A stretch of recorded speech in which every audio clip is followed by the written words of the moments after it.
Do you see your book playing any role in world peace, for instance, in the Middle East? I do. In fact, I just had an email recently from a friend living in Jerusalem whose friend was in the line at the post office, and there was a woman there speaking in a loud voice saying that they should bomb Hamas off the face of the earth on Gaza. And the reason she was so distraught was that her nephew was living in Gaza and was an Arab Christian, and he was forced by Hamas to convert, and he refused to do so, to convert to Islam, and he refused to do so, and they shot him dead in the street right in front of people. And it was a horrible situation that you have to empathize with this woman. However, Christians also hold views that are extremely radical. We don't force people to convert, obviously, but I would say that fundamentalism and radicalism in any religion is a threat to world peace.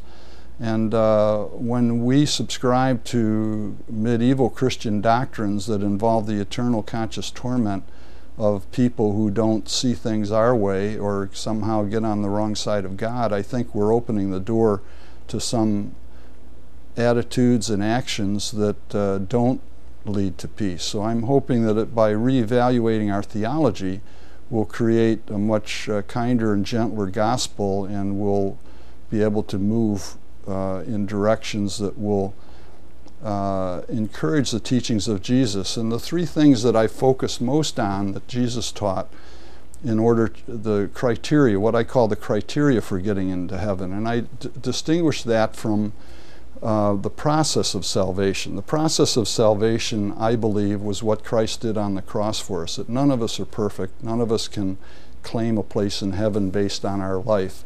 So we all need to be forgiven by God, and Jesus made that possible. But on the other hand, there's a criteria that comes into play in order that God can make a rational choice as to who he invites to heaven and who he doesn't. And he will invite to heaven his children, people who obey him. And the things that Jesus most emphasized in his teachings were three, as I see it.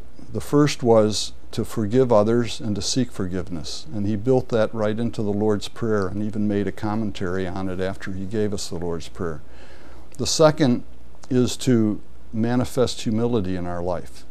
And that's an important concept because that enables us to not only forgive others, but to seek forgiveness.